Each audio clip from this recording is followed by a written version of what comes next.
Hello, कसे आहात सगळे? आजही पुन्हा एकदा तुम्हाला भेटायला आलो आहे. खूप छान आणि एक वेगळा विषय घेऊन आपल्या एका मैत्रिणीशी गप्पा मारणार आहोत. शीतल यादव हिच्याशी आज आपण एका खूप वेगळ्या विषयावरती गप्पा मारणार आहे. तिचं एज्युकेशन, तिचा एक्सपिरियन्स एका वेगळ्या फील्डमध्ये झाला आहे आणि आता ती तिच्या मिस्टरांच्या व्यवसायामध्ये त्यांना मदत करता करता ती स्वतः फुल फ्लेशली तो पूर्ण व्यवसाय बघतीये त्यांच्यासोबत आणि दोन्ही क्षेत्र पूर्ण एकदम वेगळी आहेत. तर ह्या सगळ्यामध्ये ती कशी मोल्ड झाली, तिने तिच्या या सगळ्या प्रवासात तिला काही अडचणी आल्या गेल्या, त्याच्यावरती तिने कशी मात केली आणि आता ती एक सक्सेसफुल बिझनेस वुमन म्हणून कशी कार्यरत आहे, या सगळ्या विषयांची आपण आज गप्पा मारणार आहोत शीतल यादव यांच्याशी. नमस्कार शीतलजी. नमस्कार. शीतलजीची ओळख करून द्यायची तर तिचं मूळ एज्युकेशन म्हणजे जे शिक्षण झालेलं आहे ते वाईमधनं झेडपीच्या शाळेतून मराठी मीडियममधनं तिने 10वीपर्यंत शिक्षण घेतलं आहे. त्याच्यानंतर साताऱ्यामध्ये तिने तिचं BE कंप्लीट केलेलं आहे आणि डिप्लोमा अँड बॅचलर हे तिचं इंजिनिअरिंग झालेलं आहे इन्स्ट्रुमेंटेशनमध्ये आणि त्याच्यानंतर तिने मास्टर्स UKमध्ये केलं आणि 7 वर्ष तिला स्टील इंडस्ट्रीमध्ये UKमध्ये तिने एक्सपिरियन्स केलेला आहे. त्याच्यानंतर ती पुन्हा भारतात आली आणि मग तिच्या आयुष्यात काय काय गमती जमती घडत गेल्या आणि ती कशी तिने तिचं व्यक्तिमत्व घडवलं याच विषयी आपण तिच्याशी आज गप्पा मारूयात. चालेल. नमस्कार. मला खूप छान वाटतं इथं बोलवल्याबद्दल. पहिल्यांदा सगळ्यांचे आभार तुझे स्पेसिफिकली, कारण आपण नेहमी रुटीनली भेटलोय पण हे काहीतरी वेगळाच प्लॅटफॉर्म मला तू दिलायस. नाही, त्याबद्दल मनापासून थँक्यू व्हेरी मच. नाही, द्यायचं कारण असंच की आमचा प्लॅटफॉर्म म्हणजे बिंग वुमनचा मुळात मोटिव्ह हाच आहे की ज्या महिला खूप वेगवेगळ्या क्षेत्रात काम करतात आणि त्यांची एक सक्सेस स्टोरी असते किंवा एक म्हणतो ना आपण एक इन्स्पिरेशनल स्टोरी असते, पण त्यांचा तो एक छोटासा कुठेतरी मनात न्यूनगंड असतो किंवा त्या दाखवत नाहीत, एक्सप्रेस होत नाहीत आणि अशांनाच एक मुक्त व्यासपीठ मिळावं, त्यांच्या थ्रू अनेकांना प्रेरणा मिळावी, हाच आमचा एक महत्त्वाचा उद्देश असतो त्यामागचा. आणि म्हणून तुझी एक सक्सेस स्टोरी घ्यावी असं आम्हाला आज मनापासून वाटलं. Thank you very much. मला तुझं थोडंसं बॅकग्राऊंड सांग ना, तुझी सुरुवात कशी झाली? म्हणजे तुझं एज्युकेशन पूर्णपणे आत्ता मी उल्लेख केला तसं मराठी माध्यमात नाही आणि एकदम US तू मास्टर केलंस. सो हा एक्सपिरियन्स कसा होता तुझा? मला स्पेसिफिकली मी त्याचा उल्लेख करेन की माझा जो जर्नी आहे बऱ्याच जणांचा तो सेमच असेल. खेड्यामध्ये 10वीपर्यंत शिक्षण, तालुक्याला तुमची 11वी-12वी, त्याच्यानंतर माझा डिप्लोमा साताऱ्यामध्ये झाला, BE माझं DY पाटीलला पुण्यामध्ये झालं आणि त्याच्यानंतर माझं मास्टर्स मी UKमध्ये गेलं. ती जी माझ्यासाठीची ट्रान्झिशन फेज आहे, म्हणजे माझी शाळा जी आहे मराठी शाळा ती लिटरली माझ्या घरासमोर होती. मी माझी गल्ली कधीच सोडली नव्हती. त्यातून मला तालुक्याला वाईला जेव्हा मी गेले होते, फर्स्ट डे जेव्हा माझ्या कॉलेजमध्ये पहिल्यांदा जेव्हा रिसेस झाले आणि सगळी मुलं मुली एकत्र होते, बाहेर आले, मी गेटमधून बाहेर पळून गेले होते कारण मी हे लोकच बघितले नव्हते कधी एवढे. त्याच्यानंतर साताऱ्यामध्ये जेव्हा आले तेव्हा मला बसमध्ये रस्ता क्रॉस करता यायचा नाही. मग हे सगळ्या गोष्टी माझ्यासाठी चॅलेंजिंग होत्या. त्या माझ्या पुरत्या होत्या पण त्या चॅलेंजिंग होत्या. आणि ते करत करत जेव्हा मी पुण्यामध्ये आले तर फर्स्ट डे मला अजून आठवतं, मला एका मुलीने इंग्लिशमध्ये विचारलं होतं की व्हॉट इज युअर नेम, आणि माझं तत्तपप्प झालं होतं. मला तेही सांगता येत नव्हतं आणि मी थरथरत होते. सो त्या गोष्टींवरती ओव्हरकम करत करत करत जेव्हा माझं UKला जायचं फिक्स झालं तर त्याच्यासाठी क्रेडिट पुन्हा मी यादवांनाच देईन. आम्ही त्या यादवांनाच देईल कारण त्यांनीच मला सांगितलं की तुला करायचं काहीतरी तर तू माझ्याबरोबर चल UKला. असं करून ते झालं होतं इनिशिएट की आपण करूया मास्टर्स.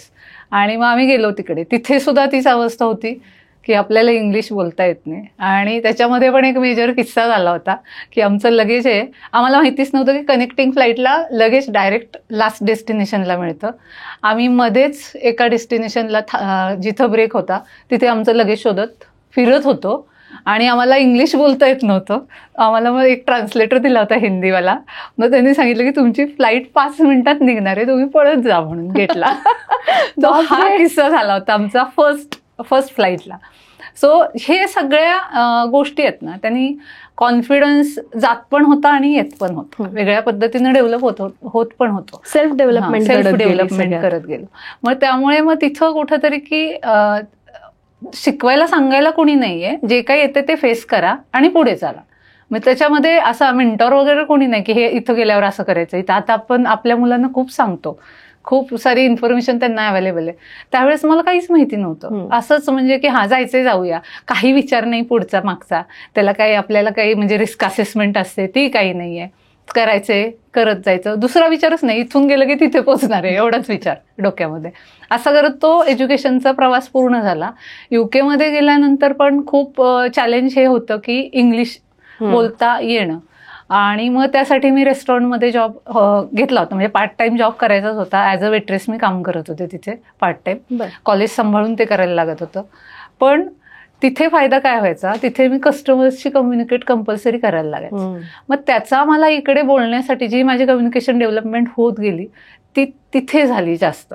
पण हा जनरली मराठी मीडियममध्ये शिकणाऱ्या मुलांना एक उगाच असतो. म्हणजे माझ्या बाबतीत पण मी एक्सपिरियन्स करून सांगू की उगाच आपल्याला भीती वाटते की आपण बोलू शकतो की नाही, किंवा बोलता येईल की नाही आपल्याला, किंवा आपण चुकीचं बोललं तर समोरचा काय म्हणेल. तर हे तुला अनुभव तिथे काही आला का? हा अनुभव ॲक्च्युली जेव्हा माझं मास्टर्स कम्प्लीट झालं आणि जेव्हा मी अप्लाय केलं आणि आमची तिथे 3 दिवसाची असेसमेंट होती जॉबसाठीची. आणि त्या प्रोसिजरमध्ये वेगळ्या वेगळ्या हे होत्या. ग्रुप डिस्कशन होतं, प्रेझेंटेशन स्किल होतं, टेक्निकल राऊंड होता, टेलिफोनिक इंटरव्ह्यू होता. असे 4 राऊंड होते त्यांचे. टेलिफोनिक फर्स्ट होता. टेलिफोनिकवरून तुम्ही सिलेक्ट होणार की नाही त्यांनी आम्हाला सांगितलं. तो जर ओके झाला तर तुमचे पुढचे राऊंड्स होतील. मग त्याच्यामध्ये टेलिफोनिक माझा 45 मिनिट्सचा झाला होता.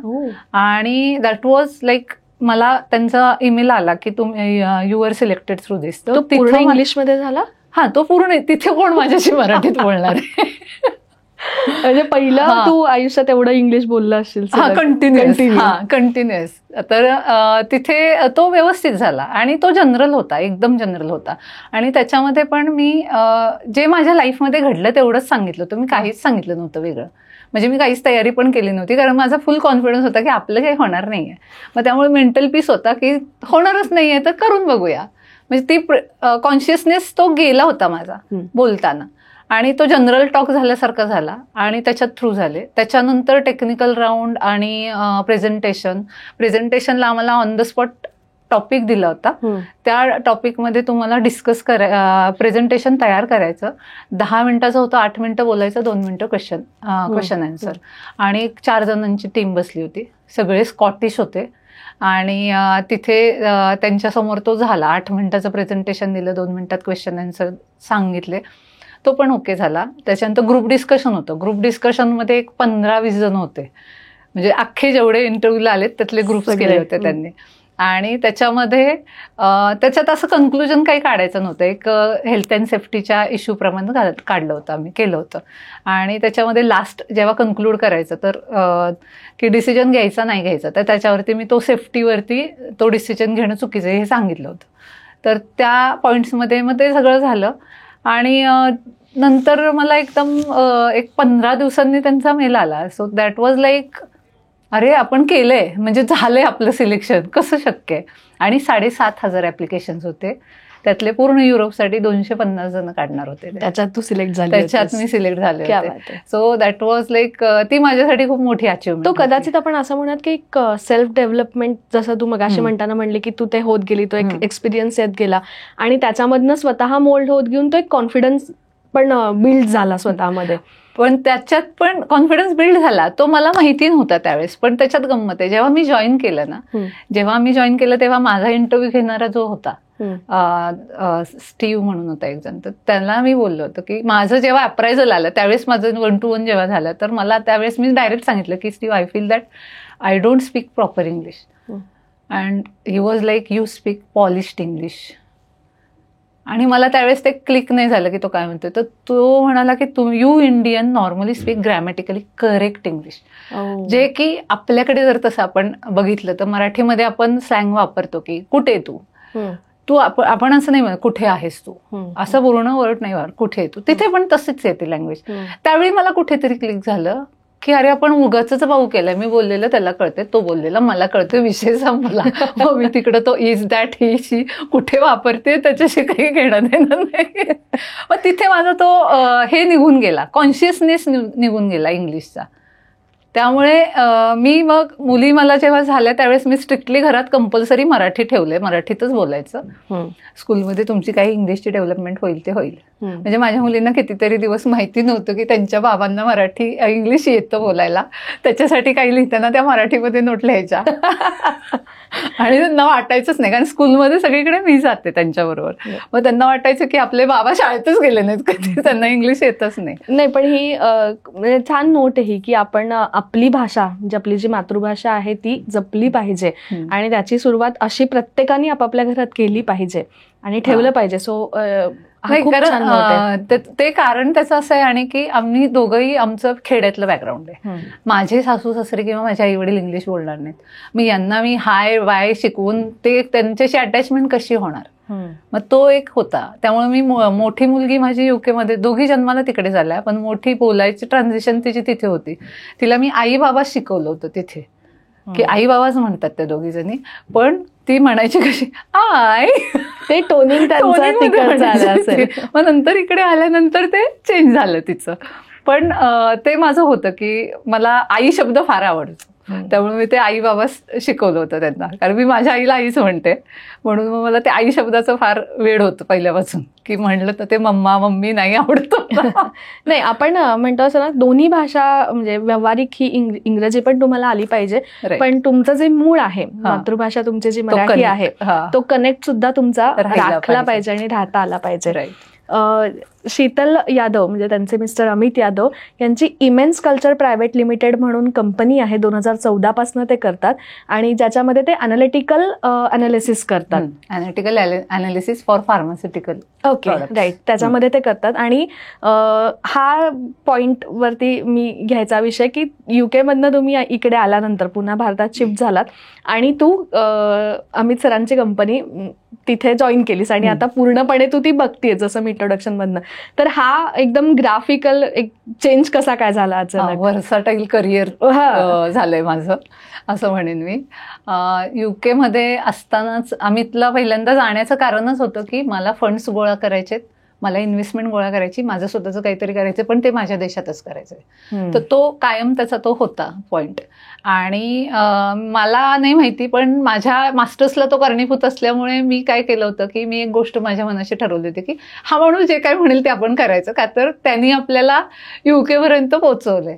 तो बोलला नसता, मी तयारी केली नसती, मी कुठेच गेले नसते. कदाचित मी BE करून कुठेतरी माझं लग्न झालं असतं आणि आमचं रुटीन चालू राहिलं असतं. हे जे मी आत्ता करते ते कदाचित मी दिसले पण नसते तिथे. तर त्यामुळे एक थँक्स म्हणून मी ठरवलं होतं की याला कशालाही नाही म्हणायचं नाही. तर त्यावेळेस त्यानं सांगितलं की मला जायचंय परत. मग दुसरी मुलगी झाल्यानंतर त्याने तो डिसिजन घेतला की हे नेव्हर एंडिंग आहे, आपण वी आर नेव्हर सॅटिस्फाईड, की आपल्याला कायम वाटतं की अजून आपण रेडी नाही आहोत कुठल्याच गोष्टीला. मग त्यामुळे मग तो म्हणला की ठीक आहे जायचं. म्हणलं जाऊयात. आय वॉज लाईक हां ठीक आहे. मी त्यावेळेसही कुठला विचार केला नव्हता, जातानाही केला नव्हता आणि येतानाही केला नव्हता. आलो आम्ही पुन्हा. माघारी आल्यानंतर 1-2 महिन्याची होती धाकटी, मोठी 2.5 वर्षाची होती. म्हणजे एवढ्या छोट्या मुली होत्या. त्यामुळे इनिशियली मी रिलॅक्सच होते, म्हणजे काही करत नव्हते. आल्यानंतर 2 वर्ष त्यांनी शेती केली, हार्डकोर शेती. सकाळी 6ला जायचा, 11 वाजता यायचा. स्ट्रॉबेरी, केळी लावली होती. ते आंबे पण मी शेतात आणलेले विकलेत सोसायटीत जाऊन घरात. सॅम्पल वगैरे हे सगळं तू तिकडून आल्यानंतर केलं होतं मी. कारण ठीक आहे त्याला शेती आवडते कर, पण नंतर त्याला रिअलाइज झालं की मुलींना मी हँडओव्हर नाही करू शकत शेती. म्हणजे लिगसी काय देणार, पास ऑन काय करणार. मग आणि त्याचं फार्मा बॅकग्राऊंड, मग ते त्याला कुठेतरी खात होतं की अरे मी काय करतोय. म्हणजे ते आणि शेती असा सब्जेक्ट आहे की तुमच्याकडे हातामध्ये ना इलेक्ट्रिसिटी आहे, ना मजूर आहेत, ना रेट आहे, ना पाऊस आहे, पाणी काहीच हातात नाही आहे, इल्ड आहे, काहीच हातात नाही आहे, नुसतंच पैसे टाकायचं फक्त हातात आहे. मग त्यामुळे ते कुठेतरी झालं. आणि त्यावेळी एक जण भेटले की ते म्हणाले की पुण्यामध्ये एवढी अप्रूव्ड लॅब नाही आहे फार्मास्युटिकल टेस्टिंगसाठीची, तर तुमचं फार्मास्युटिकल अनालिसिसमध्ये युके मधलं मास्टर्स आहे, अमितचा पण तिकडचा एक्सपिरियन्स आहे 7-8 वर्षाचा, तर मग तुम्ही ती का नाही सुरू करत. तर मग ते ठरवलं त्याने की ठीक आहे आपण करूयात. मग 1-2-3 इन्स्ट्रुमेंट्स घेतले मेजर जे होते ते, आणि त्यांनी काम सुरू केलं. आणि तोपर्यंत मग आता धाकटी ती ऑलमोस्ट 2 वर्षाची झाली होती. मग मी डिसाईड केलं की मी जॉब करते, म्हणजे एक सोर्स फायनान्सचा चालू राहील, तुला काय करायचं तो गोंधळ घाल, असं माझा अप्रोच होता. आणि मग बघितलं आम्ही, कॅल्क्युलेशन केलं, सॅलरी किती मिळणार मला, मुलींचा डे केअरचा खर्च, राहणार काय हातात. अल्टिमेटली कॅल्क्युलेशन शून्यावरच येत होतं. मग कशाला करायचं, म्हणजे हातात काहीच राहणार नाही तर का करायचं. मग तो असाच, म्हणजे मला अजून तो सीन आठवतो की तो दाढी करत होता आणि मी तिथं उभी आहे बेसिनच्या तिथं. तू असं का नाही करत, तू मला जॉईन कर आणि मी तुला 1,00,000 पर मंथ पगार देतो. कोण नाही मिळेल. म्हटलं ठीक आहे, फक्त तो कधी देणार ते सांगितलं नव्हतं त्याने. मग अशा पद्धतीनं मी त्याला हो म्हणून गेले. मग आम्ही दोघं बसायला लागलो. मला काहीच कळत नव्हतं इनिशियली. त्याच्यात ते SOP, बरं आमचं म्हणजे इन्स्ट्रुमेंट घेऊन ठेवलेत आणि आमच्याकडे काही काम नव्हतं का, तर ॲक्रिडेशन कंपल्सरी आहे, म्हणजे FDAचा अप्रुव्हल हवाच. त्याच्याशिवाय तुमच्याकडे कंपनी येणारच नाही, कारण मेजर क्रायटेरिया आहे की अप्रुव्हल FDAनं दिला असेल, तुमच्याकडे ते लायसन्स असेल तरच तुम्ही त्यांच्याकडून टेस्टिंग करून घेऊ शकता. मग ते अप्रुव्हलची तयारी करायची. मला काही SOPचा अर्थ माहिती नव्हतं, स्टँडर्ड ऑपरेटिंग प्रोसिजर, ती कशाबरोबर खातात, काही माहिती नव्हतं. मग ते वाचायचं. सुरुवातीला इतकं वाचन झालं त्याच्यामध्ये, कसं कसं तरी करून मला अजून आठवते, आम्ही दोघं जण बसायचो. त्याला आयडिया होती, मला काहीच आयडिया नव्हती, आणि तरी आम्ही 8-8 तास बसून, म्हणजे की ही SOP आपण रिलीज करायची का, मग ती कशी करायला लागेल, काय करायला लागेल, मग ते वाचन करत करत करत आयडिया येत गेली. मग ते QA पार्ट जो आहे त्यांच्या लॅबचा, तो पूर्ण मी त्या प्रोसेसमध्ये शिकत गेले की क्वालिटी अश्युरन्स काय करतं, त्याची जबाबदारी काय, ते रेग्युलराइज म्हणजे कुठल्या सिस्टीम्स टाकायच्या असतात, काय कंप्लायन्सेस असतात, कशा NCs क्लोज करायच्या असतात, तो पार्ट सगळा करत करत झालं. मग 2017ला आम्हाला लायसन्स मिळालं. मग त्याच्यामध्ये आम्ही कन्सल्टंट घेतला नव्हता, म्हणजे तो सेल्फ स्टडी करून जे केलं होतं तेच. आणि म्हणजे देवाच्या कृपेनं आम्हाला प्रत्येक गोष्टीत माणसं चांगली मिळत गेली.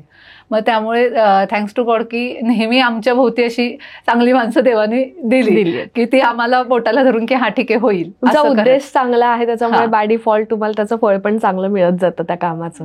असेल तसंच.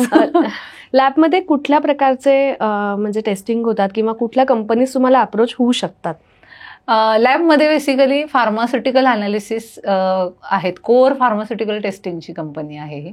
आणि याच्यामध्ये तुमचे रॉ मटेरियल्स, म्हणजे आता तुला जास्त त्यातलं माहिती नाहीये, तर पॅरासिटामॉल बनवण्यासाठी जी पावडर लागते, पॅरासिटामॉल पावडर असते, ती तिथून पॅरासिटामॉलची टॅबलेट बनली तिथपर्यंत पूर्ण त्याचं टेस्टिंग आपल्याकडे होतं. अच्छा. म्हणजे सगळं, म्हणजे तसंच कॅप्सूल्स असतील तुझ्या, सस्पेन्शन्स असतील, त्याच्यामध्ये इन प्रोसेस असतात, त्याचे सगळे रॉ मटेरियल्स असतात, त्याच्या स्टॅबिलिटी स्टडीज असतात, त्याच्यानंतर त्याचे मेथड व्हॅलिडेशन्स असतात. फार्माकोपियाज आहेत, वेगळ्या वेगळ्या कंट्रीजचे वेगळे फार्माकोपिया आहेत. मग त्याच्यामध्ये Indian pharmacopoeia, British pharmacopoeia, US pharmacopoeia, त्याच्याप्रमाणे त्याचे अनालिसिस होतात. त्याच्यानंतर आपल्याकडे मायक्रोबायोलॉजिकल टेस्टिंगचं एक सेपरेट डिपार्टमेंट आहे. मग त्याचे अनालिसिस सगळे होतात. त्याच्यासाठी लागणारे मेथड व्हॅलिडेशन, मेथड डेव्हलपमेंट आणि मेथड व्हेरिफिकेशन हेही आम्ही त्याच्यामध्ये करतो. मग हे पूर्ण आहे स्ट्रक्चर. त्याच्याबरोबर R&Dचं एक सेपरेट डिपार्टमेंट आहे आमचं. तिथे आम्ही मॉलिक्यूल डेव्हलप करतो, म्हणजे प्रोसेस डेव्हलपमेंट पण करतो. त्याच्यामध्ये जर एखाद्याने सांगितलं की आम्हाला हा मॉलिक्यूल 1-2 किलो वगैरे बनवून हवा आहे, तर तोही बनवतो आम्ही. आणि तो बनवल्यानंतर जर त्यांची मोठी ऑर्डर असेल तर ती स्केलअप करूनही देतो, की टनामध्ये पण असतात कधी कधी ऑर्डर. मग हा सगळा आता ह्या 2014 ते 25 पर्यंत पूर्ण आता वाढत गेलेला स्कोप आहे. जो 3 इन्स्ट्रुमेंटवरून सुरू झाला होता एका 800 स्क्वेअर फीट 1000 स्क्वेअर फीटच्या फ्लॅटमध्ये, तो आता 5000 स्क्वेअर फीटचा सेटअप आहे पूर्ण. क्या बात आहे. तर पूर्ण कोर फार्मास्युटिकल. आता वॉटर टेस्टिंग पण सुरू केलेलं आहे आणि त्याच्यासाठी जे NABLचं सर्टिफिकेशन असतं, तर NABL आमचं फार्मास्युटिकलसाठी पण आहे आणि वॉटर टेस्टिंगसाठी पण आहे, ड्रिंकिंग वॉटरसाठी. पूर्णपणे ऑथेंटिक सगळं आहे. पूर्णपणे आहे. आणि ऍक्च्युअल अनालिसिस केलं जातं आमच्या इथे, कारण आम्ही ज्या कंट्रीमध्ये राहून आलोय तिथली क्वालिटी पाहिलेली आहे आणि त्या लोकांची काम करायची पद्धत पाहिलेली आहे. आपल्याकडे लोक कदाचित काही जणांना असतं थोडंसं कामचुकारपणा करायची किंवा काय, ह्युमन आहे, टेंडन्सी आहे, त्या सगळीकडेच राहणार आहेत, कदाचित तिकडे पण असेल. पण मी तिथं जेव्हा मी माझ्या कलिग्स बरोबर कामं केली तर तिथं मला असं रिअलाइज झालं की ही लोक सकाळी 8ला सुरू झालेलं काम संध्याकाळी जर 4पर्यंत टायमिंग असेल किंवा 5पर्यंत असेल तर 8 ते 5 डेडिकेशननं मंडे टू फ्रायडे काम करतात. आणि मंडे टू फ्रायडे काम केल्यानंतर त्यांना सॅटर्डे संडे बघायलाच लागत नाही, ते वेळ घालवत नाहीत. तुमचा 10 मिनिटाचा ब्रेक आहे तर ते 10 मिनिटच ब्रेक घेणार. म्हणजे माझ्या टीममध्ये तरी तसं होतं तर त्यामुळे मग मला ते खूप हे झालं की अरे ह्यांची काम करायची पद्धत चांगली आहे, कदाचित ह्याच गोष्टींमुळे ते आज इतक्या पुढे आहेत. आणि टेक्निकली खूप हे आहेत. म्हणजे मला जर काही अडचण आली तर माझा कलिग असा होता की रॉबिन नाव होतं त्याचं, तर त्याला मी विचारायला गेले तर तो नेहमी मला एकच उत्तर द्यायचा, गुगल इज माय फ्रेंड. मग मला ते त्याने शिकवलं की काही अडचणी तर तो आत्ता टेक्नॉलॉजी इतके पुढे गेले, गुगल कर, तुला सोल्युशन मिळून जाईल. तू प्रत्येक जण तुला कोण सोल्युशन देणार आहे, आणि अवेलेबलच नसेल मी 8 दिवस तर तुला कोण सांगणार आहे. मग त्यामुळे मला ते सेल्फ स्टडी आणि सेल्फ फाइंडिंग, सोल्युशन फाइंडिंगची सवय लागली आहे. मग त्याचा इथे ह्या लॅबमध्ये अमितला खूप जास्त उपयोग झाला. आणि माझं टेक्निकल बॅकग्राऊंड, त्यामुळे IT सपोर्ट माझा पूर्ण राहतो. म्हणजे कम्प्युटरला अगदी प्रिंटर कनेक्ट करण्यापासून, वायर जोडण्यापासून, अगदी कम्प्युटर बंद जरी पडला तर तो खोलून बघायचा, किंवा कुठल्या सॉफ्टवेअरला इश्यू आला तर तो चेक करायचा. तो सगळा पार्ट माझा इंजिनिअरिंगचा मला तिथं युटिलाइज करता आला. म्हणजे तो एक मोठा सपोर्ट त्याला होऊन गेला. आणि ते करता करता म्हणजे मला अजूनही होतं कधी कधी केलं मी करते काय ते माझं बॅकग्राऊंड काय मी करते काय. शिक्षण पूर्ण वेगळे, पण त्या शिक्षणाचा तुला फायदा तुला म्हणेल तसं होतो खूप. म्हणजे एज्युकेशन आपल्याकडे जे म्हणतात ना, जुने लोक म्हणतात शिक्षण वाया जात नाही. जुने लोक आवर्जून म्हणतात की काहीही शिका तुम्ही, ते कधीच वाया जात नाही. आणि मला तो म्हणजे पदोपदी तो अनुभव येतो की मी हे शिकले, त्याचं युटिलायझेशन मला असं झालं. त्यांनी मला जर सांगितलं नसतं की गुगल इज माय फ्रेंड, तर मला कदाचित कळलं नसतं की ह्या गोष्टी मी स्वतः सॉर्ट आउट करू शकते. इनिशियली चॅलेंजेस आले, पण आता मला म्हणजे मला ना ह्या गोष्टी करताना खूप मजा येते. की एखादा प्रॉब्लेम आला, तो नवीन असेल आणि तो मी फालतू खूप प्रॉब्लेम असतात, पण सोल्युशन माहिती नसल्यामुळे त्याच्यात खूप वेळ जातो. आणि जेव्हा सोल्युशन सापडतं त्यावेळेस जाणवतं की फार फालतू प्रॉब्लेम होता, पण आपण तो शोधला, सॉर्ट आउट केला आणि आता चालू आहे काम आपलं. तर त्याचा मला खूप आनंद होतो. का आपण म्हणजे काहीतरी फाइंड आउट केलंय मी. आणि त्याच्यामध्ये म्हणजे मी हा पार्ट बघत असल्यामुळे अमितला पूर्ण त्याला त्याच्यात लक्ष घालायला लागत नाही. तो पूर्ण टेक्निकल फोकस करतो. तो फक्त मला सांगतो की हे करायचंय म्हणून. किंवा मग मेंटेनन्स असेल, म्हणजे एसीतून पाणी गळतंय तर ते सुद्धा माझी जबाबदारी असते. म्हणजे तो मेंटेनन्सचा पार्ट पण मीच बघते बऱ्यापैकी, की कम्युनिकेट करून वेंडर्सला बोलवून घेऊन किंवा काय. अकाउंट मी खूप शिकले. अजूनच वेगळा पार्ट, तो एक वेगळाच पार्ट. म्हणजे इन्व्हॉइसिंग काय असतं, जीएसटी काय असतं. म्हणजे जीएसटीचं जेव्हा जीएसटी नवीन आला होता तेव्हा त्याचं ऍप्लिकेशन करून त्याचा नंबर काढण्यापर्यंत मी केलं होतं. माझ्या सीएला जेव्हा मी सांगितलं की अरे माझं ते ऍप्लिकेशन पुढे जात नाही, तो म्हणतो तुला माहिती नाही तर तू त्यात पडते कशाला, अर्धी कामं करून तेच जाऊ नको. पण मला एक होतं की अरे आपण एवढं शिकलोय तर आपण का नाही करू शकत. ऍप्लिकेशन फॉर्म तर भरत जायचंय, मग भरूयात. अडकलं तर मग आहेच, एक्सपर्ट बसलेत त्यांची हेल्प तर घेणारच आहे, पण बघूयात तर करून. मग बऱ्यापैकी ह्या गोष्टी शिकत गेल्यामुळं ना काही नवीन पुढे आलं तर अडत नाही किंवा विचार केला जात नाही की आता काय करू. मला कन्सल्टंट लागेल, मला एक्सपर्ट लागेल. नाही, वाचलं की पहिलं तर ते वाचाल मग ते वाचाल नेहमी वाचते मी. आणि त्याच्यामध्ये मग माझे बरेचसे प्रॉब्लेम सॉर्ट आउट होतात. आणि मला एक वेगळं सॅटिस्फॅक्शन आहे की मला खूप साऱ्या गोष्टी माहिती आहेत. मला खूप आनंद होतो त्या गोष्टीचा. माहित नाही असं होतं, एखाद्याने विचारलं तरी हो ह्यातलंही मला थोडंसं माहिती असं. म्हणजे माझ्या ऑफिसमधले जे माझा जो स्टाफ आहे ना, त्यांना खूप असं आश्चर्य वाटतं की मॅडमला हे सगळं माहिती आहे. पण त्यांना मी म्हणते अरे तुम्ही पण करू शकता, तुम्ही फक्त वाचा, रीड करा आणि त्याच्यावर विचार करा, बाकी काहीच नाही. मी काही वेगळं करत नाही किंवा मी काही घरी जाऊन अभ्यास करून येत नाहीये, किंवा मी पोटातून शिकून नाही आलेली, किंवा माझं एज्युकेशन पण तुमच्या फील्डमध्ये नाही आहे. पण मला जिथे जिथे अडतं तिथं मी गुगलवर जाते, सर्च करते, फाइंड आउट करते. आणि जरी टेक्निकल क्वेश्चन्स आले तरी म्हणजे जेव्हा क्लायंट्सकडून एन्क्वायरीज येतात त्या मी स्वतः कम्युनिकेट करते. तर मला ती मजा येते. म्हणजे आता मायक्रोबायोलॉजीचं मला काहीच माहिती नव्हतं, आता थोडं मी वाचतीये. म्हणजे जसे क्वेश्चन्स येतात तसं वाचून अंडरस्टँड होतंय मला. पण भले मी एक्सपर्ट नाही होणार, पण नंबर ऑफ एरियाजमधलं थोडं नॉलेज असणं ॲज अ बिझनेस ओनर खूप महत्त्वाचं आहे. म्हणजे तिथं कुठल्याही टेबलवर बसलं असताना कुठलाही क्वेश्चन जर आला पुढच्या माणसाचा, कोणत्याही आपल्या लॅबमध्ये अवेलेबल असलेल्या ह्याचा, तर मला ॲटलिस्ट थोड्याफार गोष्टी तरी सांगता येतात. बाकीचा राहिलेला टेक्निकल सपोर्ट मला एक्सपर्टकडून घ्यायचाच आहे, तो घ्यायलाच लागणार आहे. राईट, मला सगळंच नाही करायचंय, पण बेसिक थोडीफार आयडिया असल्याचा फायदा खूप होतो. शिकत गेलं पाहिजे आणि शिकत राहिलं पाहिजे. की आता माझं शिक्षण झालंय किंवा आता माझं ग्रॅज्युएशन झालंय, सो आता मी काही करणार नाही, खूप शिकलीये मी, असं न करता प्रत्येक गोष्टीत. आणि जसं तू मगाशी एक मुद्दा सांगितला की आयुष्यात येणारी प्रत्येक व्यक्ती काही ना काहीतरी गोष्ट शिकवून जाते. एक्झॅक्टली. जसं तुला तुझ्या त्या कलिगनी शिकवलं की गुगल इज माय फ्रेंड, तसं आपल्या आयुष्यात अनेक लोक येत राहतात. फक्त होतं काय ना की आपण कधी कधी त्या गोष्टीकडे कानाडोळा करतो किंवा आपण त्याच्यावर विचारच करत किंवा नाही. एखाद्याने सजेस्ट कर, हा काय मला सांगणार आहे, फार मोठा लागून गेला का, असा Right. कधीतरी येतो. Right. सो असं न करता जी समोरची एक्सपर्टीज आपल्याला काहीतरी शिकवते, काहीतरी सांगतेय की ज्याचा आपल्या आयुष्यात आपल्याला कुठे ना कुठेतरी फायदा होतो. नक्की होणार आहे. आता तुझ्याशी बोलल्यावरती एक खूप प्रकर्षाने ती गोष्ट जाणवते. आणि तुझ्या आता बोलण्याच्या मुद्द्यामध्ये वाचन हा पार्ट आला की तू खूप वाचतेस, आणि मीही ऐकलं की तुझं वाचन खूप वेगवेगळ्या पुस्तक वाचन आहे आणि ह्या सगळं. पण ह्या काय म्हणतात, घर काम, तुझं लॅब सांभाळणं, टेक्निकल सगळ्या गोष्टी, मुलींचं सगळं संगोपन, या सगळ्यामध्ये तू वाचनाला कसा वेळ काढतेस आणि तुला वाचनाचा फायदा काय होतो हे आवर्जून आम्हाला सगळ्यांना शेअर कर. वाचन ॲक्च्युली मला कधी लहानपणी एवढी बुक्स अवेलेबल झाले नव्हते, तर त्यामुळं मग मला नंतर असं झालं होतं की जे मिळेल ते वाचा. मग मला UK मध्ये मी गेले होते, तिथं लायब्ररीज होत्या. मग तिथे मी म्हणजे शेरलॉक होम्स पण वाचला आहे, मी इथून नेलेली छावा पण वाचली आहे. मग तिथे जे मिळेल ते, म्हणजे कुठले वेगळे वेगळे नॉवेल्स असतील त्यांचे. आणि इंग्लिशमध्ये वाचायचं कारण माझं हे होतं की थोडं माझं इंग्लिश इम्प्रूव्ह होईल, त्यामुळे मला इंग्लिश वाचायची ती सवय लागली होती. मग त्याच्यामध्ये मी सेल्फ डेव्हलपमेंटमध्ये मग तुझे पॉवर ऑफ द माइंड किंवा तुझं रिच डॅड पुअर डॅड असेल, सेल्फ डेव्हलपमेंटचे बरेच बुक्स वाचलेले आहेत मी, आणि त्याचा इम्पॅक्ट आहे माझ्यावर. लॉ ऑफ अट्रॅक्शन वाचले. त्याच्यानंतर ह्याच्यामधून ना मला खूप गोष्टी जाणवल्या, पण सगळ्यात जास्त इम्पॅक्ट ना श्रीमान योगी, छावा, त्याच्यानंतर सीता वाचलं मी, रामायण आणि महाभारत. ह्याचा जो इम्पॅक्ट आला ना माझ्या थिंकिंगवरती आहे, म्हणजे मी तो घरात नाही बोलून दाखवत. मला सगळे म्हणतात तू कशाला वेळ घालवतेस, कारण काम खूप असतं आणि त्यातनं हिला काहीतरी वाचत बसायचं असतं. मग त्यामुळे सगळे असे हे करतात. पण मुलींना मी ती सवय लावली आहे की वाचा तुम्ही, आवडीनं वाचन करा.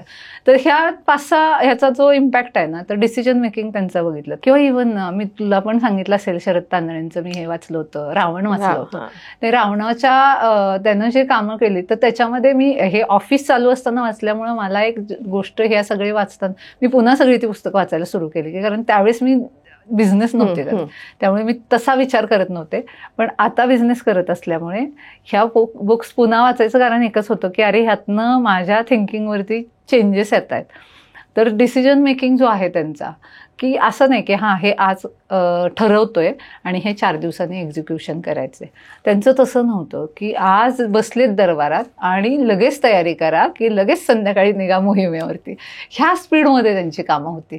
मग त्यामुळे मी ते एक स्वतःला सवय लावून घेतेय, म्हणजे करतेय मी स्वतःवरती इम्प्लिमेंट, की जर एखादी गोष्ट करायची आहे आणि जर मी ठरवायची तर मला मुहूर्त नाहीच काढायचा, मला डायरेक्ट सुरुवात करायची आहे. आणि मी मोठे टार्गेट नाही ठेवत. तर म्हणजे की मी 5 वर्षाने हे करणार, 4 वर्षाने, मला नाही. म्हणजे ते लॉंग टर्म गोल्स असतात ना, that is not me. Short term goals म्हणजे मी उद्यावरती पण काम करेल, मी आजच्या दिवसावर पण काम करेल, की सकाळी गेल्यावरती मी लिहून घेते की हे 10 कामं मला जायच्या आधी संपवायचे. ते माझं तेवढंच गोल असतं. ते झालं की आय एम हॅपी. उद्याचं मी रात्री झोपताना विचार करेल किंवा सकाळी आल्यावर करेल. मग त्यामुळं माझी कामाचा स्पीड म्हणण्यापेक्षा ना, जेवढी कामं आधी करत होते मी त्याच्यापेक्षा नंबर तो वाढलेला आहे. काउंट वाढत जातोय तो. तर तो इम्पॅक्ट खूप आलाय. आणि दुसरं एक आहे की सोडून द्यायला शिकली आहे मी खूप साऱ्या गोष्टी. म्हणजे मी मला जर असं होतं ना की कधी कधी मला नाही कन्व्हिन्स करायचं तुला, तुझं पॉईंट बरोबर आहे, तुझं सगळं बरोबर आहे, मला नाही पडायचं त्याच्यामध्ये, तू सुखी राहा, मला सुखी राहू दे, आणि माझं ऑब्जेक्शनच नाही तुला जे योग्य वाटतंय त्याच्यावर. मग त्यामुळे ते एक मी शिकली आहे. आणि अजून एक आहे माझ्याकडे, मी माफ लवकर करते माणसाला. त्याचा मला त्रास होतो, पण पुन्हा असं वाटतं की अरे काय डेस्टिनेशन, फायनल डेस्टिनेशन सगळ्यांचं सेम आहे, काय ते घडणारच आहे. मग कशासाठी ना, सोडून द्या, राहू द्या. म्हणजे धरून काही रोज आपण एकत्र नाही बसत आहे, प्रत्येकाचं रुटीन आहे. मग हे थोड्याफार गोष्टींनी मी चेंज झाली. म्हणजे माझा भाऊ पण खूप वेळा बोलतो, ताई खूप बदलली आहेस तू, आधी किती चिडायचीस, कशी करायचीस, आणि आता तू काहीच बोलत नाही, कमेंटच करत नाही. की म्हणजे माझ्या भावाने एका मला फोन केला होता, ताई मी जॉब सोडतोय आणि वडिलांचा फोन की त्यांना असं असं ठरवलं. म्हटलं करू द्या ना, पडू द्या, धडपडू द्या, उठेल, नाही झालं ते एक्सपिरियन्स आहे, परत जॉब करेल, पण त्याला करू द्या, तुम्ही अडवू नका. आणि आता त्याचा बिझनेस छान चाललाय, फाईन. मग माझं होतं की मला इंटरफिअरन्स जमत नसेल कदाचित, किंवा मग मी नाही सजेशन देत की तुला करायचंय तू कर. हां, मी सांगेल की कदाचित, पण मी वर्कआउट करून देणार नाही, तू असं केलं तर तुझं असं होईल, किंवा अरे कोणाचा बिझनेस चाललाच नाहीये. मग ते तर मग मी माझ्या नवऱ्याला पण सांगितलं असतं. पण माझं होतं की तो करतोय, त्याला ध्येय आहे, मला ध्येय नाहीये. म्हणून मी त्याच्याबरोबर उभं राहण्याचं एकच कारण होतं की बाहेरची माणसं येऊन कदाचित त्याला सपोर्ट नाही करणार, पण घरातल्यानंच केला तर तो सपोर्ट जास्त महत्वाचा आहे. आणि त्याला तेवढा वेळ पण द्यायला लागतो. म्हणजे मी म्हणू शकत नाही की तू माझ्याबरोबर इकडे नाही आला, तिकडे नाही आला. मी मॅक्सिमम इंडिपेंडेंटली सगळं हँडल करायचा प्रयत्न करते, त्याला त्याच्या कामामध्ये वेळ देण्याचा प्रयत्न करते. आणि तो जो इम्पॅक्ट आहे तो सुधा मूर्तींच्या बुक्समुळे आहे माझ्यावर. मी स्पेसिफिकली सांगते, कारण सुधा मूर्तींचे इंटरव्ह्यू पण मी बघितले होते. त्याच्यामध्ये त्यांनी जो नारायण मूर्तींना सुरुवातीला सपोर्ट केला होता, त्याच्यात त्यांनी सांगितलं होतं की लेट इट बी, त्यांना करू द्यात. आणि मी आत्ता पण बघते ना की अरे मुलींना आता मी सगळीकडे घेऊन जात असते, त्यांचे बाबा क्वचित असतात माझ्याबरोबर. अरे पण तो काहीतरी करतोय, आणि success doesn't come without sacrifice. तो सॅक्रिफाईस घरातल्या स्त्रीलाच करायला लागणार आहे. म्हणजे जर पुरुषाला तुम्हाला सक्सेसफुल बघायचं असेल तर. खरंय. मग तो एक होता की मग आपण का नाही सपोर्ट करायचा. एक तर आपल्याला व्हिजन नाही आहे, ठीक आहे, म्हणजे मी अल्पसंतुष्ट म्हटलं तरी चालेल. जॉब केला असता मी आणि सुखी राहिले असते. जॉबमध्ये पण मी काही विचार केला नसता की मला त्या पोझिशनला जायचंय, चालू दे. हा, त्या लेवलचा थॉट प्रोसेस आहे माझी. मग ठीक आहे ना, सपोर्ट करूयात. मग त्याचा इम्पॅक्ट, त्यांनी माझी डेव्हलपमेंट वेगळीच झाली. मी करायला गेले एक, आणि मी झाली आहे वेगळीच. आणि मला प्रश्न पडतो की ती शीतल भोसले कुठे गेली, जी की आत्ता बसतीये.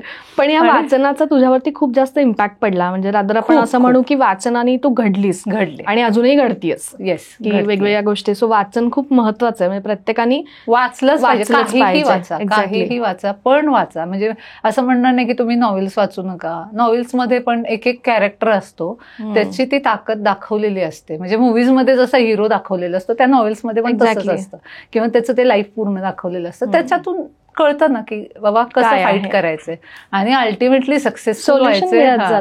तर तुम्हाला वाचनाचा खूप सपोर्ट, म्हणजे इम्पॅक्ट राहतोच जर तुम्हाला वाचनाची आवड असेल. करेक्ट आहे. तुम्ही दोघं आता एकाच फील्डमध्ये आहात किंवा एकच व्यवसाय तुम्ही सांभाळताय, तर अनेकदा असं घडतं ना की नवरा बायको जर त्यांचा दोघांचा व्यवसाय एकच असेल तर घरात लक्ष देणं कमी होतं, किंवा तू म्हटलं तर 2 मुलींना घडवणं आहे किंवा बाकीच्या सगळ्या गोष्टी आहे. तर तुम्ही हे कसं हँडल करता? कारण अनेकदा होतं काय की एकच व्यवसाय असेल तर घरात पण तेच डिस्कशन कधी कधी होतं, ऑफिसमध्ये तर असतंच, पण मग तुम्ही तो वेळ आणि त्या सगळ्या गोष्टी कशा मॅनेज करता? ते जे म्हणतेस ना तू की दोघं जर ऑफिसमध्ये एकाच असतील तर घरात तेच डिस्कशन होतात, ही फॅक्ट आहे. म्हणजे आमचंही होतं. म्हणजे सकाळी 5 वाजता उठून आम्ही ऑफिसचंच बोलतो. म्हणजे अंतरुणातून तोंड काढायचं बाहेर, आणि अरे ह्याचं असं झालं, त्याचं तसं झालं. मग ते डिस्कशन आमचं होतं.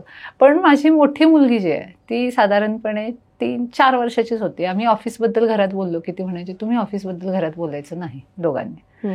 त्यामुळे मुलींचा म्हणजे मोठ्या मुलीमुळे आम्हाला ते रिअलाइज झालं. ऍक्च्युली तिने रिअलाइज करून दिलं की तुम्ही घरातमध्ये बिझनेसचं बोलायचंच नाही. मग त्यामुळे आम्ही ते अवॉइड केलं कायम, आणि अजूनही करतो. पण जेव्हा बोलायचं असेल तर मग ते आमच्या पहाटेच्या मीटिंग असतात, लवकर उठून 4:30 मुली उठायच्या आधी. हा, मुली उठायच्या आधी.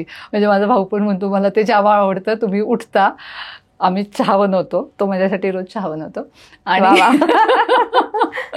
आणि त्याच्यानंतर मग ते चहा घेऊन आम्ही मस्त बाहेर बसून किंवा डायनिंगवर बसून, डायनिंग टेबलला बसून ऑफिसचं डिस्कस करतो. कारण भाऊ येतो तेव्हा ते बघत असतो ना, हे सकाळी यांचं कुरकुर चालू आहे पहाटेपासून ते. तर मग ते तसं मॅनेज करतोय. किंवा बरेचदा असं होतं की आता दोघं एका वेळी वेळ देऊच शकत नाही मुलींना, कारण सेम ऑफिस आहे. मग मी बऱ्याचदा मुलींचे क्लासेस असतील, आता त्या प्रोफेशनल अभ्यासाचे क्लासेस नाही आहेत माझ्याकडे, स्केटिंग करतात त्या, तर प्रोफेशनल स्केटिंग करत असल्यामुळे मग त्यांना ने-आण करायची असते. बऱ्याचदा क्लासला घेऊन जा, क्लासवरून घेऊन या. मग तो पार्ट मी बघते. जर त्याला वेळ असेल तर तो येतो आमच्याबरोबर, नसेल तर नाही येत. किंवा मग मला वेळ नसेल तर मग कधी कधी तो एकटा जातो, पण मॅक्सिमम टाइम मी जाते. तर त्याचं मग तिथे आता मी काय सुरू केलं की मी काम घेऊन जाते तिथं, कारण मला तिथं 2-2.5 तास मिळतात. माझं बरंचसं म्हणजे काम तोही तिथे वेळ तू वाया घालवत नाहीयेस. नाही ग. आणि आजकाल मला असं झालंय की युटिलाइज झाला पाहिजे. टाइम प्रेशियस आहे and it is not going to come back. मग खरंय. तो आहे तर का यूज नाही करायचा, मग यूज करूया. आणि मी अशी नव्हते, म्हणजे मी ऑनेस्टली सांगेल की मी खूप आळशी, म्हणजे माझ्या घरातले पण म्हणतात हा आळशी भोपळा असा कसा झालाय.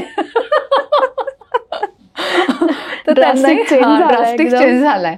किंवा मी हेल्थ कॉन्शियस पण झाले. तर तो एक होता की मला योगा शिकले मी कॉलेजमध्ये असताना, मग तो करते, वॉक करत होते, काही ना काही ऍक्टिव्हिटी करत असतो. मुलींना घेऊन ट्रेकिंगला जाणं असेल तर ते करतो का. तर माझं पर्सनली म्हणजे मी असा स्वतःला विचार करते की we are human but we are part of nature and we are always happy in nature instead of like घरात बसा किंवा शॉपिंगला वगैरे जाण्यातला प्रकार नाही आहे माझ्याकडे. तुळशीबागेला मी पुण्यामध्ये मला वाटते माझ्या आयुष्यात 2 वेळा गेले असेल. मोजू शकते मी. खरं. इतक्या कमी वेळा गेले, कारण मी नाही ते नाही एन्जॉय करत, मला नाही जमत. मला डोंगरावर नेऊन ठेवा कुठेतरी, मी तिथे दिवसभर नुसतं सांगितलं या दगडावर तुला बसायचंय बाहेर खाली बघत, तर मी अख्खा दिवस घालवू शकते. पण ते शांतता, ते निसर्गाकडनं मिळणार कदाचित एक पॉवर म्हणत आपण जे युनिव्हर्सकडनं मिळते, ती तुला सगळ्या याच्यामध्ये उपयोगी ठरत असावी. आणि ते मगाशी मी जे म्हटलं ना, पॉवर ऑफ माइंड किंवा लॉ ऑफ अट्रॅक्शन जे मी वाचलं, त्याच्यानंतर मला खूप गोष्टी रिअलाइज झाल्या माझे. आणि हे बुक मी युकेवरून माघारी आल्यानंतर वाचलं होतं. आणि त्याच्यामध्ये त्यांनी दिलं होतं की तुमच्याकडे जर एखादी फोटो फ्रेम असेल किंवा तुम्हाला जे करायचं ते त्या फोटोमध्ये कॅप्चर करा आणि ते लावा, आणि मग ते खूप दिवस तुम्ही ते मनापासून बघितलं असेल तर त्याचा इम्पॅक्ट येतो आणि त्या गोष्टी तुमच्याबरोबर घडतात, असं त्या याच्यात दिलेलं. आणि मग मला रिअलाइज झालं की आमच्याकडे म्हणजे खाऊन पिऊन माझ्या आईवडिलांचं घर म्हणजे खाऊन पिऊन सुखवस्तू, म्हणजे असं काही अगदीच खायला महाग वगैरे असं काही नव्हतं. पण तिथे माझ्या घरामध्ये लक्झरी काही नव्हतं. आमच्याकडे माझ्या वडिलांनी एक पोस्टर आणलं होतं, लंडन टावर ब्रिज जो आहे त्याचं एक पोस्टर होतं. आणि ते त्या हॉलमध्ये 2च रूम होत्या, 3 रूम होत्या, एक जुनी खोली होती, एक किचन आणि एक हॉल, एवढंच, वरती पत्रा. तर त्या हॉलमध्ये ते लावलेलं होतं. आणि मी बऱ्याचदा दुपारी आई नसायची, आई शेतात गेलेली असायची, वडील ऑफिसला गेलेले असायचे, कॉलेजमधनं आल्यानंतर किंवा ह्याच्यातून स्कूलमधनं आल्यानंतर ते चित्र खूप बघितलं गेलंय माझ्याकडून. मग मला रिअलाइज झालं की मी युकेला का गेले. ते बॅक ऑफ द माइंड मध्ये कुठेतरी तिथं ते चित्र कंटिन्युअस मी बघितलंय ते. तर ते जे लॉ ऑफ अट्रॅक्शन जे आहे की जे तुम्ही कंटिन्युअस घोकता ते तुमच्याशी होतं. त्यामुळे आपल्याकडे पण म्हणतात की घरात चांगलंच बोलायचं, वाईट शब्द तोंडातून काढायचे नाही. तर ते मला खूप अनुभव आले. त्यामुळे माझा ह्या गोष्टींवर पॉवर ऑफ युनिव्हर्स जे आहे त्याच्यावर खूप विश्वास आहे. आणि अजूनही मी ते वर्कआउट करते की मला ज्या गोष्टी पाहिजेत ना त्या मी घोकते मनातल्या मनात. आणि त्या म्हणजे त्या बुक्समध्ये जशा सांगितल्यात त्या मी करायचा प्रयत्न करते की ह्या गोष्टींनी हे होतं असं. गमतीत का होईना पण मला जे पाहिजे ते मी बोलत असते. म्हणजे मी बऱ्याचदा म्हणायचे की मला असं जगायचं की खरेदी करताना मी अकाउंटकडे बघणार नाही. मला एवढंच करायचंय आणि मला खूप फिरायचंय. तर ते फिरायचं अजून होईल, आता चालू मी करेल. पण खर्चाचं जे आहे ते की तेवढा इन्कम आला पाहिजे आपला. तर त्यामुळं मग ते लंडन टावरचं जेव्हा मला आठवतं की बाबा ते पिक्चर असेल, कदाचित ती गोष्ट आपण कंटिन्युअस आयुष्यभर बघितली आहे, 15 वर्ष काय असेल ते, लहानपणापासून कॉलेज संपेपर्यंत ते बघितलंय. आणि त्याचा इम्पॅक्ट असल्यामुळे मी कदाचित घरात फायनान्शियल सिच्युएशन नसतानाही मी युकेला गेले होते. म्हणजे अशी अवस्था होती, माझी फीस 12 लाख होती आणि मला म्हणजे त्यावेळेस वडिलांनी जरी सगळं विकायचं जरी ठरवलं असतं तर 3-4 लाख पण आले नसते. ह्या अशा कौटुंबिक परिस्थितीमध्ये, फायनान्शियल सिच्युएशनमध्ये मी गेले. तर ते असंच नाही झालेलं. ते कुठंतरी ते शाहरुख खानच्या डायलॉग सारखं आहे, जो काहीतरी आहे ना तो की कुठली गोष्ट तुम्हाला पाहिजे असेल तर युनिव्हर्स सगळं तुम्हाला ते आणून द्यायचा प्रयत्न करतं. तर ते घडलेलं आहे माझ्याबरोबर. पण तू ते घडवलंस आणि ते वाया नाही घालवलंस कुठे. सगळ्यात महत्वाचा पॉईंट म्हणजे मला जो वाटतो तो तू आता जे शेअर केलंस की ती परिस्थिती नसताना सुद्धा तू तिथे गेली, म्हणजे पाठवलं तुला, तू शिकलीस, पण तू तिथनं काहीतरी घेऊन आलीस आणि तू ते घडवलंस आणि मोल्ड केलंस स्वतःला. म्हणजे एक यंग जनरेशनमध्ये ही गोष्ट एक खूप अप्रिसिएशन करण्यासारखी. आणि आमच्या आजच्या प्लॅटफॉर्मवरती पण आम्ही म्हणू की एक यंग एंटरप्रेनर्स कडनं एक खूप छान टिप्स मिळतात सगळ्यांना की तू ते मोल्ड करत गेलीस प्रत्येक सिच्युएशनमध्ये, प्रत्येक पार्टला, की करून तर बघूया, चला भले तो मग नवऱ्याला सपोर्ट करणं असेल की करून तर बघूया, काय हरकत आहे, किंवा जाऊन तर बघूया, शिकून तर बघूया, बोलून तर बघू इंग्लिश. तू प्रत्येक गोष्टीत घडवत गेलीस आणि म्हणून ते तू आज या सक्सेस लेवलवरती आहेस असं मला वाटतंय. की तू केलंयस म्हणून म्हणजे माझं केल्याने होत आहे रे, आधी केल्याची पाहिजे असं ते आहे. एक्झॅक्टली. म्हणजे ते तर मी अजूनही आता वर्कआउट करते त्याच्यावरती. करेक्ट आहे. फक्त ते तू जे म्हणतेस ना ते मला भावाने रिअलाइज करून दिलं होतं की तो मला नेहमी म्हणतो की तू खूप चेंज झाली आहेस. म्हणजे त्याला काही प्रॉब्लेम आला की तो माझ्याशी डिस्कस करतो. तर तुझ्याशी बोलल्यावरती जरा की जाणवतं की तो प्रॉब्लेम खूप छोटा आहे. का तर त्याला धरून बसण्यात म्हणजे आम्हाला असं रिअलाइज झालंय म्हणजे खूप मोठे मोठे प्रॉब्लेम्स होते आणि आम्ही दोघांनी असं ठरवलं की कसलेही प्रॉब्लेम असले तरी मुलींवर त्याचा इम्पॅक्ट येऊन द्यायचा नाही. त्यांच्याबरोबर त्या टायमिंगला आपण आहोत तर आपण खुश राहूया. असंही टेन्शन आहेच आहे, मग ते धरून बसून काही होणारच नसेल. आणि बरं ते टेन्शन असं आहे की ठराविक काळानं ते जाणारच आहे. म्हणजे ती फेज जाणार आहे आणि नंतर परत गुड पिरियड असणार आहे, पुन्हा काही दिवसांनी काही ना काही घडणार आहे. मग हे सायकल आहे. मग आपण एकच ठेवूया ना, आपण आपलं स्पिरिट हाय ठेवूयात की आपण शांतच राहायचं, त्याच्यात अडकून बसायचं नाही प्रेशरमध्ये त्या, आणि त्याचा घरावरती इम्पॅक्ट येऊन द्यायचा. महत्त्वाचं तरी भलेही असणारच आहे ते, आतमध्ये राहणारच आहे ते, ब्रेनमध्ये राहणारच आहे. पण हसूयात, काय बिघडते? लावा तुम्ही ते हास्यजत्रा लावा, काहीतरी लावा, त्यातून बाहेर या. किंवा मूवीज बघा एकत्र बसून. किड्स मूवीज आम्ही खूप बघतो. करेक्ट आहे. तर त्यामुळे चेंज जो आहे तो भाऊ मला म्हणतो की तू चेंज करायचं ठरवते स्वतः, म्हणून तू चेंज करू शकलीस. ती तुझी तयारी आहे की स्वतःला बदलायचं. आतला आवाज काहीतरी सांगतो आणि तुम्ही करता हे की कारण मला असं वाटतं की मी परफेक्ट नाहीये किंवा माझ्यात खूप कमी आहेत. परफेक्ट मला कोणीच नाही. त्या मला जर सुधारायच्या असतील तर मला चेंज होणं गरजेचं आहे. आणि म्हणजे मला अजून एक खूप सगळ्यांना मी स्टाफला पण माझ्या सांगत असते की तुम्ही एक्सपेक्ट करूच नका की तुम्ही इथे नवीन आलाय आणि सगळे तुमच्याशी छान वागतील. फक्त एवढंच लक्षात ठेवा की लग्न झाल्यानंतर मुलगी जेव्हा सासरी जाते तेव्हा घरातली माणसं चेंज होत नाही, ती मुलगी चेंज होते. ठीक आहे, घरातलं कोणीही बदलत नाही, त्या मुलगी चेंज होते.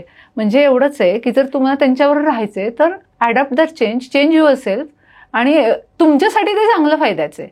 तुम्ही दुनिया बदलायला जाऊच नका. आणि त्याचा इम्पॅक्ट येतो, म्हणजे की पीस ऑफ माइंड खूप मोठा मिळतो त्याच्यातून. म्हणजे मला ते होतं की मी नाही बदलायला जात, तू असायस ना, I accept you as it is, मला नाही बदलायचं तुला, तू जसं आहेस तसंच राहा, काही फरक नाही पडत आहे. काही फरक नाही पडत आहे. मग त्यामुळे माझं लाईफ सोपं होतं, तुझं कसं होतं मला माहिती नाही.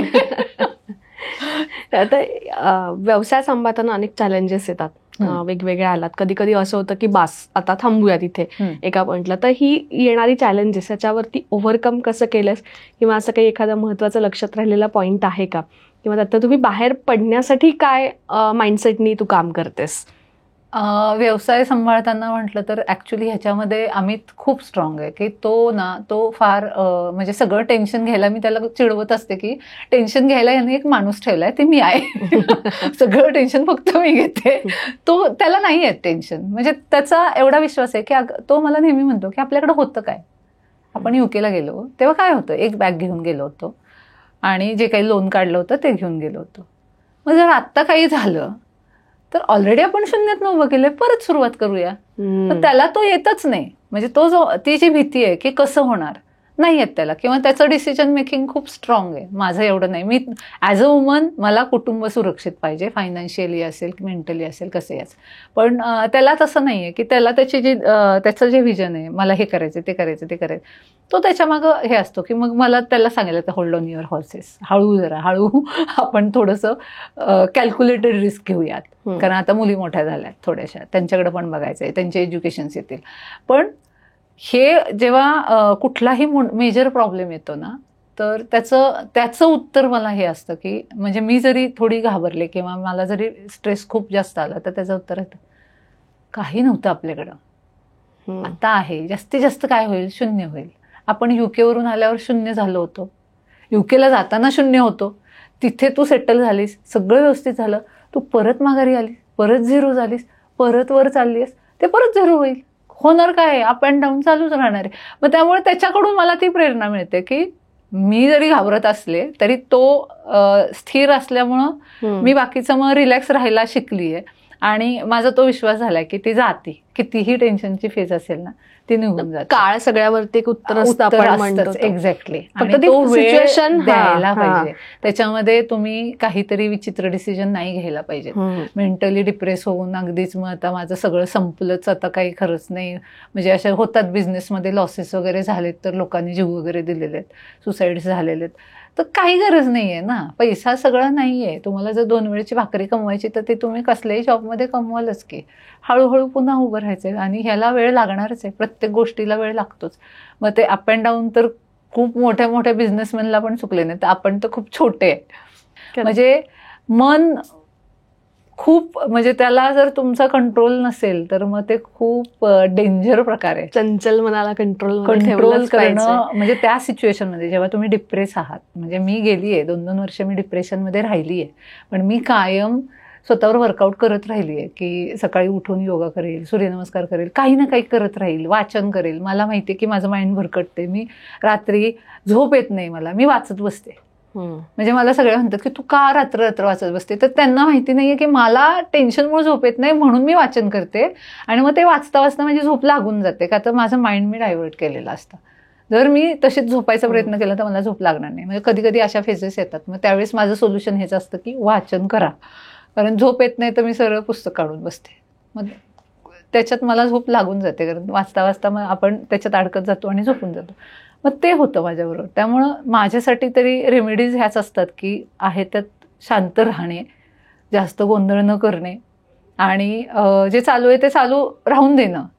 इंटेन्सिटी कमी होत जाते, त्याची तीव्रता एकदा कमी झाली ना की मग रिअलाइज, मागे जेव्हा वळून बघतो तेव्हा असं वाटतं की अरे आपण कशासाठी रडत होतो. म्हणजे आता सपोज टीनेज असेल, त्याचं ब्रेकअप झालं तर त्याला किती त्रास होतो, पण तेच तो आफ्टर मॅरेज कधीतरी मागे जाऊन विचार करेल की अरे टीनेजमध्ये माझं असं झालं, तर त्याला हसायला येणारच ना. पण त्यावेळेस त्याच्यासाठी ते सिरियस होतं फार, त्या सिच्युएशन पुरतं. पण ते पास ऑन की मूव्ह ऑन, काही नाही, ते चालू राहणार आहे, पुढे चाला, काही फरक पडत नाही, थांबवू नका. आणि compare your life with others.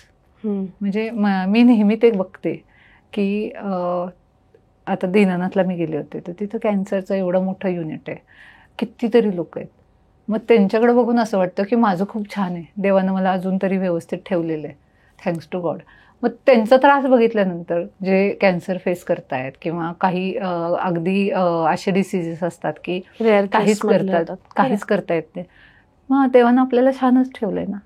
किंवा मतिमंद शाळा दिसतात जात आहेत आपल्याला, मतिमंद मुलांच्या, त्यांच्याकडे पाहिलं की मग असं वाटतं की तुझं काय वाईट आहे, तुला फक्त एवढंच टेन्शन आहे की तुझं काम काहीतरी प्रॉब्लेम आलाय तुझ्या कामामध्ये, किंवा तुला कुठल्या तरी कंपनीनं पैसे तुझे बुडवलेत, बाकी काय वाईट आहे, तुला दुसऱ्याच्या हाताने खायला लागते का तू डिसेबिलिटी आहे कुठली की त्याचा प्रॉब्लेम येतोय तुला, का तुझ्या मुलांना काही प्रॉब्लेम आहे, तुझी मुलंही पूर्ण व्यवस्थित हेल्दी. हे कम्पॅरिझन मी केलं की मला असं वाटतं की देवानं मला खूप जास्त दिलंय. म्हणजे मी डिझर्व करते की नाही माहिती नाही, पण मला देवाने खूप जास्त दिलंय आणि I am thankful for that. की जे काही आहे त्यात मी खुश आहे. म्हणजे मला देवापुढे हात जोडल्यानंतर मला मागताच येत नाही. म्हणजे पहिल्यापासून माझा तो प्रॉब्लेम आहे, मी फक्त थँक्स म्हणते. जे काही देतोयस, करायला लावतोयस, संकट देतोयस, त्याच्यासाठी सगळ्यासाठी थँक्स म्हणते मी. ग्रेट. आणि मुलींना पण मी तेच शिकवलं की तुम्ही काही मागू नका, जे तुमच्याकडे येणार आहे ते येणार आहे, तुम्ही फक्त करायची तयारी ठेवा. चांगल्या गोष्टींनी, चांगल्या मार्गाने, चांगल्या विचारांनी आपण घडत गेलो आणि करत गेलो की ते योग्य आहे ते आपल्या पदरात नक्कीच पडलं जातं. एक जाता जाता काय संदेश देशील आमच्या सगळ्या एक मैत्रिणींना आणि सगळ्याच एंटरप्रेनर्सना? कारण तुझी एक स्टोरी खूप इन्स्पिरेशनल आहे आणि एक यंग एंटरप्रेनर्स म्हणून एक काय 2-4 टिप्स खूप छान देशील? तर मी बऱ्याच जणांना बघते, बोलते, तर तिथे असं जाणवतं की मला हे आवडत नाही, मला ते आवडत नाही कामाच्या बाबतीत, की नाही मला ह्या एरियामध्ये मला तुम्ही द्या, की मी इकडे नाही मला काम करायचं, तिकडे करायचंय. तर त्याच्यामध्ये मग मला एवढंच सांगायचं आहे की जर तुम्हाला एखादी गोष्ट स्वतः करायचं नाही, तुमचं पॅशन नाही आहे स्वतः करायचं, तर त्या पॅशनला तुम्ही बेटर आयदर तुमच्या पुढे जे आहे ते तुम्ही आवडून घ्या, ते एन्जॉय करा, त्या प्रोसेसमध्ये राहा आणि ते एन्जॉय करून तुमचं लाईफ छान बनवा.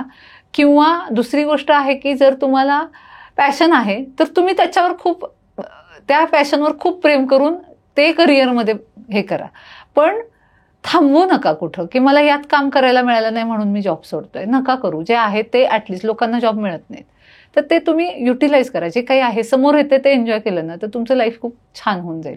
हे मी स्पेसिफिकली सांगेल आवर्जून, की सगळ्या मुलींना, स्त्रियांना, सगळ्यांना सांगेल की आहे ते करा, आहे ते एन्जॉय करा. म्हणजे किचनमध्ये जरी तुम्ही करत असाल, म्हणजे मी हाऊसवाईफला, सगळ्यात जगातला अवघड जॉब माझ्यासाठी हाऊसवाईफचा आहे. मला खूप अवघड वाटतं ते, आणि आई असणं तो एक अवघड जॉब वाटतो. तर त्या सगळ्या हाऊसवाईफ्सना मी सांगेल की तुम्ही ते एन्जॉय करा. तुम्ही करत असाल, पण असं नाही आहे तुम्ही जे करता ते आम्हाला जमत नाही, त्यामुळं आम्ही नाही करू शकत ते. मला किचनमध्ये काही सुधारत नाही, डोकं फिरतं माझं, मी करते जे काय करायचे ते. पण मी हेच पुन्हा एकदा सांगेल की जे समोर येतं आहे ते आनंदानं करा, मग तुमचं लाईफ खूप छान होऊन जाईल. आणि जर घरात एखाद्याला व्हिजन असेल, एखाद्याला काही वेगळं करायचं असेल, तर त्या माणसाला घरातल्या लोकांनी सपोर्ट करा. इन्स्टेड ऑफ की तुला हे जमणार नाही, तुझं हे होणार नाही, तुझं काही खरं नाही, तर त्याच्यापेक्षा घरातूनच जर सपोर्ट असेल तर बाहेरून आपोआप सपोर्ट मिळत जातो त्या माणसाला. आणि success doesn't come without sacrifice. Success is pain. तो प्रवास जो आहे सक्सेसचा तो पेनफुल आहे. काहीतरी मला माझ्या मुलींना घरात ठेवायला लागतं. शाळेतनं आल्यानंतर कदाचित त्या 4 तास घरात एकट्या असतात आणि मी ऑफिसमध्ये काम करत असते, आणि त्याचं महिन्याच्या शेवटी मला जेव्हा त्याचं आउटपुट येतं, तर तो जो पेन होता माझ्यासाठी तो मुलींपासून लांब राहण्याचा होता. तो सॅक्रिफाईस केल्याशिवाय मला देव असंच कोणालाही काही देत नाही. सगळं ठरलेलं आहे आणि ते तसंच होणार आहे. त्यामुळे तुम्हाला काही कष्ट केल्याशिवाय तर काही मिळणार नाही आहे. तर हेच सांगते मी. खूप छान वाटला शीतलताई तुझ्याशी गप्पा मारून, कारण एक वेगळ्या विषयावरनं सुरुवात झालेली आणि गप्पांमध्ये तू इतक्या गोष्टी आमच्याशी शेअर केल्यास की एक यूथला एक खूप छान इन्स्पिरेशन मिळालं. म्हणजे नॉट नेसेसरी यूथला, पण आज एक प्रत्येक एंटरप्रेनर्सला, प्रत्येक स्त्रीला, फक्त स्त्री असं नाही, ती पुरुष व्यक्तीसुद्धा असेल, मुलं असतील, मुली असतील, की तुझ्या एक व्यक्तिमत्वातनं खूप छान शिकण्यासारख्या अनेक गोष्टी मिळाल्या. थांबू नका, काहीतरी करत राहा, मिळेल तो वेळ युटिलाइज करत राहा, आणि हे करत राहिलात तर नक्की तुम्ही सक्सेसवरती येऊ शकता आणि तो सक्सेस अचीव्ह करू शकता जो तू केलायस लाईफमध्ये. सो खूप छान वाटला तुझ्याशी गप्पा मारून, आणि तुझ्या व्यस्त वेळातनं तू वेळ काढूनच आलीस आमच्यासोबत चर्चा करायला. त्यासाठी तुझे बीइंग वुमनतर्फे मनापासून धन्यवाद मानते. Thank you very much. खूप छान होती ना आजची स्टोरी. आज एक वेगळा प्रवास आपल्याला ऐकायला मिळाला, आणि त्याच्यामध्ये तिचा एक खूप छान पॉईंट होता की वाचन ती आवड आहे, कला आहे. आणि पु ल देशपांडेंचं एक वाक्य मला आवर्जून सांगावंसं वाटतं की ते म्हणलेलं की पैसा तुम्हाला जगायचं कशासाठी, जगण्याचं साधन होईल पैसा, पण कुठलीही कला म्हणजे वाचन आहे किंवा अदर देन कुठलीही कला तुम्ही जे शिकाल ती तुम्ही जगायचं कशासाठी हे तुम्हाला शिकवून जाईल. सो प्रत्येकाने आपल्या आयुष्यात एखादी तरी कला नक्की आवर्जून शिकावी, शिकत राहावी, की ज्याचा जसा आज शीतलताईच्या बोलण्यात आलं की तिला तिच्या बिझनेसच्या स्टेजमध्ये सुद्धा त्याचा फायदा झाला. सो कुठे ना कुठेतरी हे शिक्षण तुम्हाला उपयोगी ठरतं, उपयोग होत राहतो. त्यामुळे कायम शिकत राहा, वेळ युटिलाइज करत राहा आणि खूप छान राहा. तिने सांगितलं तसं आनंदी आयुष्य जगा. आयुष्य खूप सुंदर आहे, फक्त तुम्ही स्वतः आनंदी राहिलं पाहिजेत असं वाटतं. आणि त्याचबरोबर त्यांचा इमेन्स कल्चर प्रायव्हेट लिमिटेड याच्याशी रिलेटेड तुम्हाला कुठल्याही अनालिटिकल टेस्टिंग संदर्भात जर का काही चौकशी करायची असेल तर आपण डिस्क्रिप्शनमध्ये त्यांचे डिटेल्स देत आहोत. सो तुम्ही नक्की त्यांच्या कंपनीला शीतल आणि अमित यादव यांना कॉन्टॅक्ट करू शकता. सो पुन्हा भेटूयात अशाच एका छान इन्स्पिरेशनल स्टोरीसोबत. तोपर्यंत बाय बाय.